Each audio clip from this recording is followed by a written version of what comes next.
magaalada Muqdisho way soo kabanaysaa kadib marxalado kala duwan oo isbiirsaday muddo ku dhow 30 sanadood. Halkan waa hotel Guurisamo ee degmada Cabdicasiis, waa mid kamid ah goobaha dalxiiska iyo nasiinada. Waxa soo booqda bulsho u badan dhalinyaro si ay jawi degan ugu qaataan. Goobtan waxa aasaasay dhalinyaro gudaha dalka wax ku baratay oo u arkay in maalgashigu muhiim u yahay dalkooda. Anaga magaalada Xamaraan ku kornay, wax ku baranay, ka shaqaysanay. Guurisamo markaan dib ugu laabto odayaal iyo ganacsato waaweyn oo isku tagay maysan maalgashan. Dhalinyaro Soomaaliyeed oo aniga iyo da'deedo kala aan maalgashatay. Fikirkan wax ku dhaliyay waxay tahay maadaama aan wadanka kaliya aan leenahay kan uu yahay wadan noo labay uusan jirin cidda horumarka laga sugaayna dhalinyarada wadanka ay tahay inaan kaalinteena qaadano. Kobaca dhaqaalaha ay tilmaamo u tahay Guurisamo oo kale dad badani waxay rumaysan yihiin in caasimadda tartan kula jirto caasimadaha kale ee dhigeeda. Arrintan maalgashigu faa'iidooyin badan buu u leeyahay shakhsiga. Waa shaqo abuur, wuxuu shaqo u abuurayaa tobanaan dadkiisa. Tusaale hadda qooladii maalgashatay hotelka hadda ama xarunta quruxda badan hadda aan fadhino meeqa qof ay shaqo u abuurtay kula tahay waxay shaqo u abuurtay ugu yaraan 30 qof inta hadda aan qiyaastay inta hadda aan sheegay 30 ka qof waxa ku tiirsan 30 qoys iyo intaas oo kale qaraaba marka fiiri marka qofka maalgashaday halkan uu nooga qiimo badan yahay mid bil soo diro.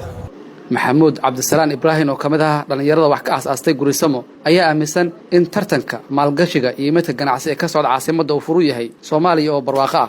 Waxaan qabaa sidan hadda lagu socdo iyo si lama lagu socdo naga 5 years in meesha aan hadda filayna meel ka fiican la gaari karo. Asalka niyadsamida iyo dadaalka waaye insha Allah Ilaahna uu nala jira kaliya inaan la baqin oo hor loo socdo. waxa waaye hor u socodka wax kasta lagu gaari karaa iyo nisamada iyo dadaalka marka waxaan ku guwaabinayaa dhalinyarada iyo ganacsatada in wadanka horumarkiisa iyo laga qayb qaato iyo dhismihiisa. Soo celinta bandhigada dhaqanka suuban ee Soomaalida oo ay dhalinyaro badan ku fikirayaan sidii jiritaanka dhaqanka dalkooda iyo heebadiisaba ula wadaagi lahaayeen caalamka intiisa kale. Heesaha dabacsan ee Kobanka oo dib inoo xasuusinaya bariisamaadkii hore ayaa habeenada qaar lagu qabtaa qaybo kamid ah Guurisamo.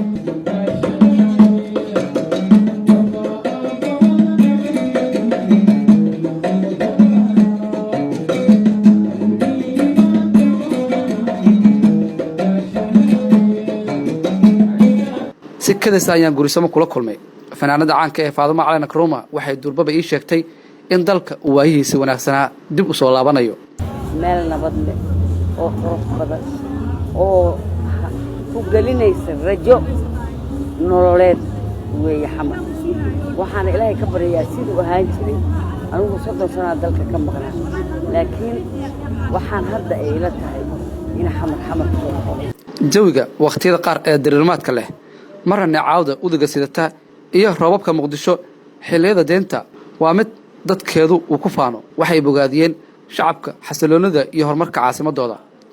xaqiiqatan wax aad u wanaagsan waaye meel noocan kale in magaalada ku taalaahu sababta wax waaye qofku wuxuu helaa meel oo waqti haduu helo oo ku nasto jaanis ku qaato wuxuu helaa meel oo saaxiibadiisa qaaliga kula ballamo sababta wax waaye annagu midlan ba dad shaqeeyaan hay habeen iyo maalin inta badan dad shaqeeyaan hay marka xilliyaal yar oo jaanis yar helno marka meeshan oo kale aan heli karo saaxiibadiin wax badan kala maqnaydeen oo soo imaanayeen xogta ku laqaanayeen waqtiga yarka joogtiin meel wax waaye runtii wax badan oo kala qaadan kartiin aad u wanaagsan aan inta joogtiin aad dareemi kartiin inaad wadan nabada horumar leh aad joogtiin sida wadamada caalamka kale marka waa soo dhaweynaa 100% Muqdisho ayaa leh waa halku dhig cusub ee dhalinyarada maanta waxaana muuqanaya isbeddelka nolosha habeenada ee caasimadda waxaa jira goobo sidan oo kale dadweynuhu nashaad ugu qaataan waana fursad si dabiici ah ay bulshada isku dhex gali karto.